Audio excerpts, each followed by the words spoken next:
तो चलिए आज हम आपको पूरे सौरमंडल की सैर कराने वाले हैं। वीडियो के अंत तक रुकिएगा और सौरमंडल का सैर कीजिएगा। वीडियो को अंत तक जरूर देखिएगा। दोस्तों, हमारे सौर मंडल में कुल 8 ग्रह हैं, जिनके नाम मरकरी बुध, वीनस शुक्र, अर्थ पृथ्वी, मार्स मंगल, जुपिटर बृहस्पति, सैटर्न शनि, यूरेनस अरुण और नेपच्यून यानी वरुण है। चलिए अब एक एक करके इन सभी प्लैनेट्स की सैर पर चलते हैं। सबसे पहले बात करते हैं मरकरी की, जो सभी ग्रहों में सूर्य के सबसे ज्यादा नजदीक है। मरकरी सूर्य से सिर्फ 58 मिलियन किलोमीटर दूर है और इसका अपना कोई वायुमंडल नहीं है। इसकी सतह चांद की तरह गड्ढों से भरी हुई है और ये कोई ऐसे वैसे मामूली गड्ढे नहीं है, बल्कि उनका पिंड और धूमकेतु के गिरने से बने हैं। ये गड्ढे आकार में कई किलोमीटर तक लंबे और चौड़े गहरे भी हैं। मरकरी पर खोजे गए सबसे बड़े गड्ढे का व्यास करीब 1500 किलोमीटर है। कोई वायुमंडल न होने की वजह से यहाँ दिन में तापमान 450 डिग्री सेल्सियस तक पहुंच जाता है, जबकि रात के समय -180 डिग्री को क्रॉस कर जाता है। इसलिए इस ग्रह पर इंसानों का ठहरना बिल्कुल नामुमकिन है। आकार में ये ग्रह हमारे पृथ्वी का 40% ही है और इतना ही नहीं, हर एक बीतते दिन के साथ ये श्रिंक होकर और भी छोटा होता जा रहा है। वैज्ञानिक बताते हैं कि पिछले करीब 4 बिलियन सालों में ये ग्रह 14 किलोमीटर घिर चुका है और इसके घटने की वजह है रात को पड़ने वाली सर्दी। हैरानी की बात यह है कि सूर्य के सबसे ज्यादा नजदीक होते हुए भी ये सौर मंडल का सबसे गर्म प्लेनेट नहीं है। चलिए अब चलते हैं हमारे सोलर सिस्टम के दूसरे ग्रह शुक्र यानी वीनस की तरफ, जो सूर्य से 108.2 मिलियन किलोमीटर दूर है। वीनस हमारे सौर मंडल के उन 2 अनोखे ग्रहों में से एक है जो अपने अक्ष पर उल्टा यानी पूरब से पश्चिम की ओर घूमते हैं। ये हमारे सौर मंडल का सबसे गर्म ग्रह है और इसका वायुमंडल सल्फ्यूरिक एसिड के बादलों से बनी कई किलोमीटर मोटी परतों से ढका रहता है। इसके वायुमंडल में मुख्य रूप से कार्बन डाइऑक्साइड मौजूद है, जिसकी वजह से ग्रीन हाउस गैस इफेक्ट बनता है और सूर्य की गर्मी वायुमंडल में कैद होकर रह जाती है। यही वजह है कि इस ग्रह का तापमान 464 डिग्री सेल्सियस को टच कर जाता है। वीनस ग्रह पर कई सारे सक्रिय ज्वालामुखी मौजूद हैं और इसकी सतह भी बड़ी चट्टानों और ज्वालामुखी से निकले लावा से मिलकर बनी है। यहाँ का वायुमंडल के दबाव पृथ्वी की तुलना में 90% ज्यादा है।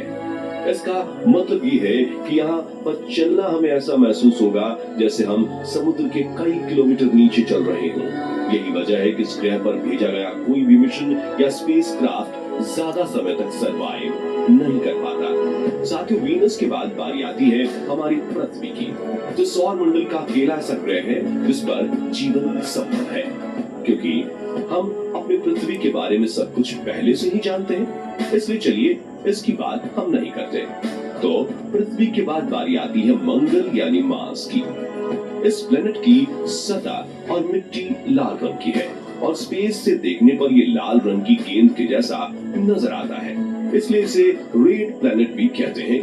पृथ्वी के बाद मंगल ही एक ऐसा ग्रह है जिस पर हम इंसानों को जीवन के पनपने की सबसे ज्यादा उम्मीद है। यहाँ की जमीन में आयरन की मात्रा बहुत अधिक है और यही इसकी धूल और मिट्टी में भी पाया जाता है। यहाँ का वायुमंडल पतला और ठंडा है, जिसके चलते इसकी सतह पर पानी ज्यादा देर तक लिक्विड फॉर्म में नहीं रह पाता। मंगल पर धूल भरी आंधी और तूफान आना आम बात है। सूर्य से करीब 228 मिलियन किलोमीटर दूर होने की वजह से यहाँ का औसत तापमान -55 डिग्री सेल्सियस रहता है, जबकि इसका मैक्सिमम टेम्परेचर सिर्फ 30 डिग्री सेल्सियस तक ही पहुंच पाता है। यहाँ की सतह हमारी पृथ्वी के चट्टानी और रेगिस्तानी इलाकों से काफी मिलती जुलती है। वैज्ञानिकों का अनुमान है कि शायद एक समय मंगल ग्रह पर जीवन रहा होगा। दोस्तों, मंगल के बाद अब नंबर आता है बृहस्पति यानी जुपिटर ग्रह का, जो कि हमारे सोलर सिस्टम का सबसे बड़ा ग्रह है। इसके आकार का अंदाजा आप इसी बात से लगा सकते हैं कि इसके अंदर 1300 पृथ्वी समा सकती है। जुपिटर एक गैस जायंट है, जिसका मतलब है कि ये कोई ठोस सतह वाला ग्रह नहीं है। और ये ग्रह सिर्फ गैस है और उसमें मौजूद तरल से मिलकर बना हुआ है। जुपिटर का वायुमंडल मुख्य रूप से हाइड्रोजन और हीलियम गैस से बना है, लेकिन इसमें कुछ मात्रा में अमोनिया और मीथेन भी शामिल है। करीब से जुपिटर बेहद खूबसूरत और रंगीन दिखने वाला बादलों जैसा नजर आता है, लेकिन आप इनकी सुंदरता पर मत जाइएगा, क्योंकि इन बादलों में आप एक सेकंड भी जिंदा नहीं रह पाएंगे। खैर चलिए आगे बढ़ते हैं अगले ग्रह की ओर, जिसे हम सैटर्न और शनि के नाम से जानते हैं। शनि ग्रह का ख्याल मन में आते ही सबसे पहले हमारा ध्यान इसकी बड़ी बड़ी रिंग्स पर जाता है। आपको बता दें कि ये छल्ले बर्फ के छोटे छोटे कणों और चट्टान के टुकड़ों से मिलकर बने हैं। जुपिटर की तरह ही शनि भी एक गैस जायंट है, यानी इसकी भी कोई ठोस सतह नहीं है और इसका वायुमंडल 75% हाइड्रोजन, 25% हीलियम और मीथेन व पानी की बर्फ जैसे अन्य पदार्थों के अंश से मिलकर बना है। जुपिटर के बाद शनि हमारे सौर मंडल का दूसरा सबसे बड़ा ग्रह है। पृथ्वी से अगर इसकी तुलना की जाए तो इसका व्यास 10 गुना ज्यादा है। शनि के बहुत सारे चंद्रमा हैं। अब तक इसके 80 से ज्यादा चंद्रमा खोजे जा चुके हैं और वैज्ञानिकों की खोज अभी भी जारी है। कैसिनी नाम के एक अंतरिक्ष यान ने शनि और इसके चंद्रमा का अध्ययन करने में 13 साल से ज्यादा का समय बिताया है। यही वो मिशन है जिसने शनि और इसके छल्ले से जुड़े रहस्यों को पहली बार उजागर किया था। हमारे सौर मंडल में सैटर्न के बाद बारी आती है यूरेनस ग्रह की, जिसे हम अरुण कहकर बुलाते हैं। वीनस के बाद यूरेनस ही एक ऐसा ग्रह है जो अपनी दूरी पर पूरब से पश्चिम दिशा में घूमता है। ये हमारे सोलर सिस्टम का सबसे ठंडा ग्रह है, जिसके चलते इसे आइस जायंट भी कहा जाता है। इस ग्रह का तापमान -224 डिग्री सेल्सियस तक नीचे चला जाता है। यूरेनस का वायुमंडल 83% हाइड्रोजन और 15% हीलियम से मिलकर बना है, जिसके अंदर थोड़ी बहुत मात्रा में मीथेन, पानी और अमोनिया के अंश भी मौजूद हैं। यूरेनस का आकार हमारे पृथ्वी से लगभग 4 गुना बड़ा है।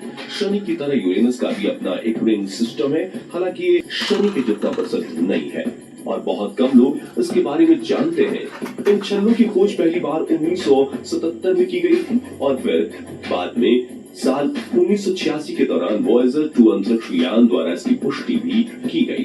तो चलिए इस सफर में आगे बढ़ते हुए हम बात करते हैं हमारे सौर मंडल के 8वें यानी आखिरी ग्रह नेपच्यून, जिसे वरुण कहा जाता है, इसके बारे में।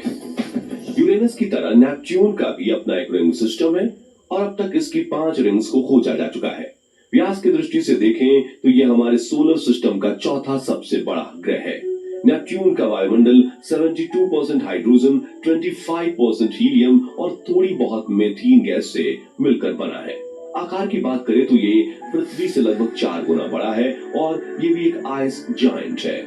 इसकी वजह यह है कि इसका एवरेज टेम्परेचर -200 डिग्री सेल्सियस के आसपास रहता है। जैसा कि हमने बताया, यह हमारे सौर मंडल का आखिरी ग्रह है, जिसके चलते सूर्य से इसकी दूरी 4.495 बिलियन किलोमीटर है। साथ ही हमारी पृथ्वी से भी ये 4.3 बिलियन किलोमीटर दूर है। यही वजह है कि वॉयेजर 2 एकमात्र ऐसा मिशन है जो आज तक इस ग्रह पर भेजा गया है।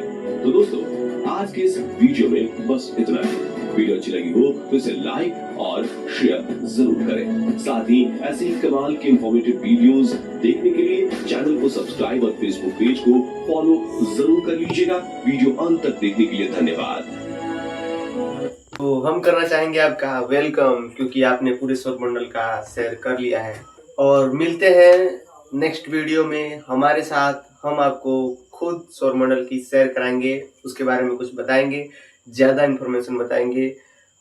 मिलते हैं लॉन्ग वीडियो के साथ और शॉर्ट वीडियो के साथ। इससे पहले हमारे चैनल को सब्सक्राइब कर लीजिए। मिलते हैं नेक्स्ट वीडियो में।